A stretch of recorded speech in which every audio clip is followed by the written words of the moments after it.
kulan wacan daawada meel walba aad joogto waxaad ku soo dhawaataa janaal kale waayo filmis oo hadaan kale kuu soo gudbiya muuqaalo ugu dambeeya ee la xiriira arrimaha Bollywoodka. muuqaalkana maanta waxaan ku soo qaadanaynaa filmada uu sameeyay Salman Khan kuwooda ugu guuldarada weyn ama noqday big flops muddo 30 sano ah uu film jelista ku jiray. Salman Khan ayaa ka mid ah aktarada ugu guulaha badan India wuxuuna gaaray darajada mega star oo ah xidig miisaan weyn ku leh Bollywoodka. filmadiisana midka ugu falobsan waayadan kor ay u dhaafayaan 100 crore halka xidigada qaar ay ku adag tahay in filmadooda guulaha gaara ay gaaraan darajadaasi.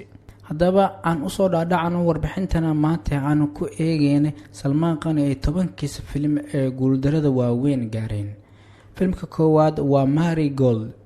filmkan ayaa magaciisa ah dahab laakiin wuxuu ku fashilmay inuu lacag macquul ah ka sameeyo box office-ka. filmkan ayaa soo xareeyay 1 crore wuxuu noqday mid burburay. filmka labaad waa Good to See Great Ho. filmkan waa mid leh qeybo madadaalo aan sida u burnayn wuxuuna soo xareeyay 13.5 crore wuxuu noqday mid guul dareystay. filmka saddexaad waa Hello. filmkan ayaa ku saabsan nolosha dadka ka shaqeeya xarumaha telefoonada. filmkan ayaa soo xareeyay 12.25 crore wuxuuna noqday mid flop ah.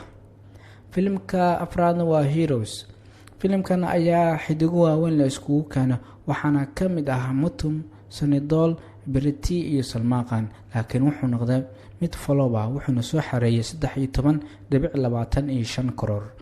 filmka shanaad waa Euphrates. filmkan ayaa mid kaloo dad sare la iskugu keenay wuxuuna noqday mid guuldarooba asaguna soo xareeyay 17 crore waana mid flop ah. filmka lixaad waa Man or Masters. filmkan ayaa ujeedadiisa ilaa hadda aan la ogeyn waana mid burburay wuxuuna soo xareeyay 8 crore. lambarka 7 waa London Dreams. filmkan ayaa ku saabsan wiil ciyaal xaafadeed ah oo noqonaya xidig waana mid kaloo burburay wuxuuna soo xareeyay 26 crore. filmka 8 waa Fear.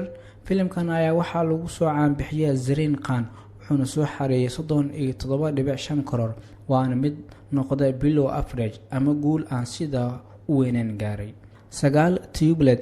marka sida dhabta ah loo fiiriyo waxa la dhahaa waa filmka uu Salman Khan isku day inuu film jaliin ku sameeyo wuxuuna soo xareeyay 121 crore waana mid guul dhaxaad ah gaaray. filmka 10aad waa Race 3. waa mid difaacaya dhammaan shuruucda jir ahaaneed waana mid la yimid lacag fiican oo gaaraysa 161 crore waana filmka kamid ah filmada 10aad ee ugu dambeeyay ee Salman Khan ka guul dareystay. inta ayaan ku soo xiriyaa muuqaalkana maanta aan kaga hadlaynay Salman Khan ee filmadiisa guulaha darada waaweyn gaareen. haddii aad ka hesho warbixintan la wadaag asxaabtaada.